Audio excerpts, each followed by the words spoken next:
नमस्कार साथियों, स्वागत है आपका फिर से एक बार हमारे अपने YouTube चैनल पर। और आज जो है हम फिर से लेकर के हाजिर हुए हैं आपके लिए 25% जो CET और रीट में आपकी मदद करेंगे। तो साथियों शुरू करते हैं आज की क्लास। और आज की क्लास का पहला सवाल है, मारवाड़ पर किस वंश ने है जो शासन किया था। आपके ऑप्शन है राठौड़ वंश, बी गुहिल वंश, सी भाटी वंश या डी कछुआ वंश। तो साथियों मारवाड़ पर राठौड़ वंश का जो है शासन रहा था। गुहिल वंश मेवाड़ में था, भाटी वंश जैसलमेर में और कछुआ वंश जो था वो उन्होंने जो जयपुर में शासन किया था। क्वेश्चन नंबर 107, किस वंश की उत्पत्ति कनौज के गहड़ वालों से मानी जाती है। तो साथियों इसका जो सही उत्तर है वो है राठौड़ वंश। राठौड़ वंश को गहड़ वालों से है जो उसकी उत्पत्ति मानी जाती है। क्वेश्चन नंबर 108, राठौड़ वंश का आदि पुरुष किसे कहा जाता है। ऑप्शन है राव धूड़जी, राव जोधा, राव चुंडा और राव सिंहा। तो जो सही उत्तर है वो है राव सिंहा। राव सिंहा को पाली वालों द्वारा जो है लाया गया था और ये सेतराम जी के पुत्र थे, कनौज से ये आए थे। इन्होंने है जो मारवाड़ में अपना जो है पहला शासन किया था और ये मारवाड़ के राठौड़ों के आदि पुरुष कहे जाते हैं। राव धूड़ जी इनके बाद हुए थे। राव जोधा ने जोधपुर की स्थापना की थी और राव चुंडा जो है वो मारवाड़ के पहले बड़े राजा हुए थे। क्वेश्चन नंबर 109, राव सिंहा को कनौज से कौन लेकर आए थे।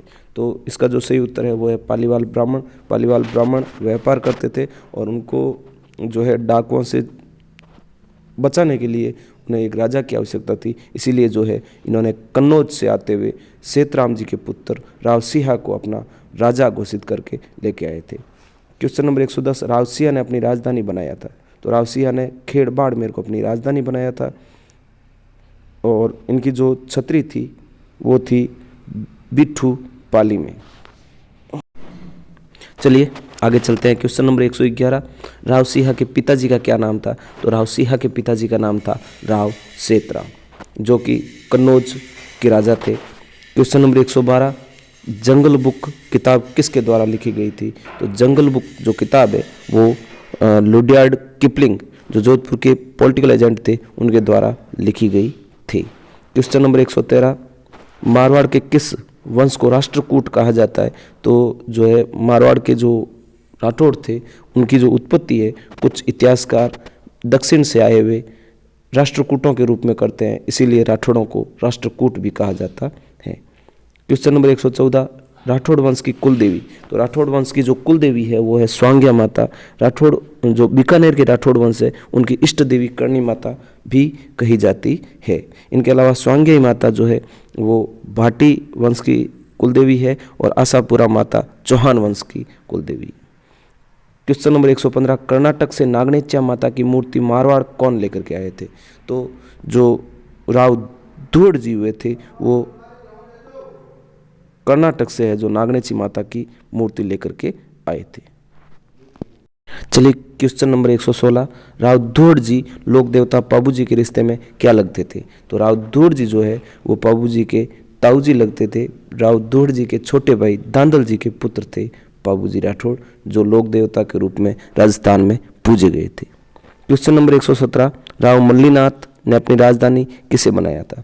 तो जो राठौड़ों के शासक हुए थे राव मल्लीनाथ, उन्होंने है जो खेड़ से अपनी राजधानी मेवानगर बाड़मेर स्थानांतरित कर दी थी। क्वेश्चन नंबर 118, राजस्थान के किस क्षेत्र को मालानी कहा जाता है। तो राव मल्लीनाथ के नाम पर बाड़मेर क्षेत्र को मालानी के नाम से जाना जाता है। मालानी के घोड़े जो है नस्ल, घोड़ों की नस्ल मालानी की बहुत ही ज़्यादा प्रसिद्ध है। क्वेश्चन नंबर 119, मारवाड़ के कौन से शासक एक लोक देवता के रूप में पूजे जाते हैं। तो मारवाड़ के राव मल्लीनाथ जो थे जिन्होंने मेवानगर अपनी जो है राजधानी बनाई थी वो लोक देवता के रूप में भी पूजे गए थे। क्वेश्चन नंबर 120 है कि गुजरात की शहजादी गिंदोली को कौन लेकर के आया था। तो राव मल्लीनाथ के पुत्र जगमाल ने गिंदोली को जो है गुजरात से राजस्थान लेकर आए थे, क्योंकि राजस्थान में बाड़मेर की जो कुछ कन्याएं थी उनको गुजरात की सेना यहाँ से उठा करके ले गई थी और उनको वापस जब लाने के लिए जगमाल गए थे तो जगमाल ने साथ में जो है गिंदोली को भी उठा कर ले आए। क्वेश्चन नंबर 121 कि किस पर्व पर गिंदोली के गीत गाए जाते हैं। ऑप्शन है गणगौर, कजली तीज, अक्षय तृतीया या गोगा नवमी। तो इसका जो सही उत्तर है वो है गणगौर। गणगौर पर जो है गिंदोली के गीत गाए जाते हैं। क्वेश्चन नंबर 122 कि किस राठौड़ वंश शासक ने है जो मंडोर को अपनी राजधानी बनाया था। तो राव चुंडा ने है जो राठौड़ वंश की जो शाखा है उसकी जो राजधानी है वो मेवाड़ नगर से स्थानांतरित करके मंडोर स्थापित की थी।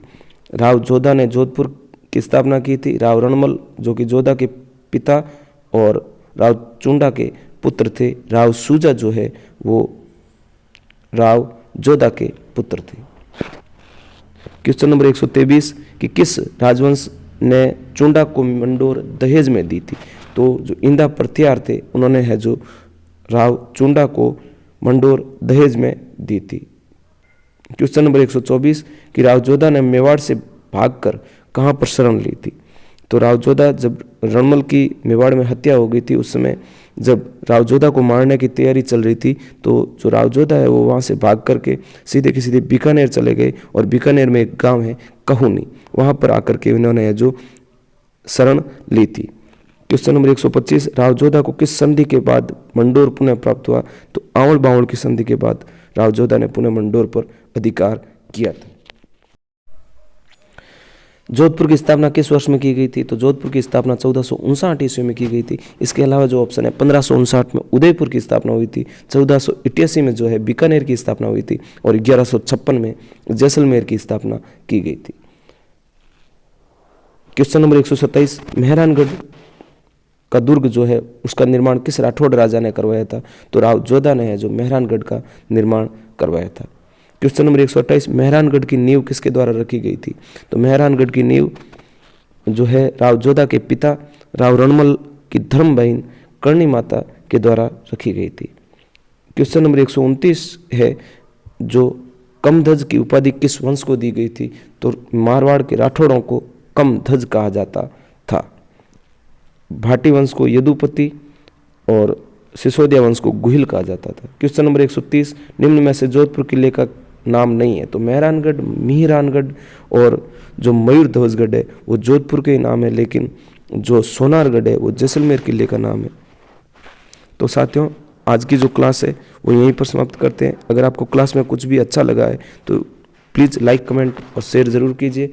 और अगर आपने वीडियो यहाँ तक देख लिया है तो चैनल को सब्सक्राइब करके और बेल आइकन को दबा लीजिए ताकि जैसे ही कोई नया वीडियो हमारे चैनल पर अपलोड होगा तो आपके पास इसका जो नोटिफिकेशन है वो सबसे पहले आ जाएगा। धन्यवाद साथियों।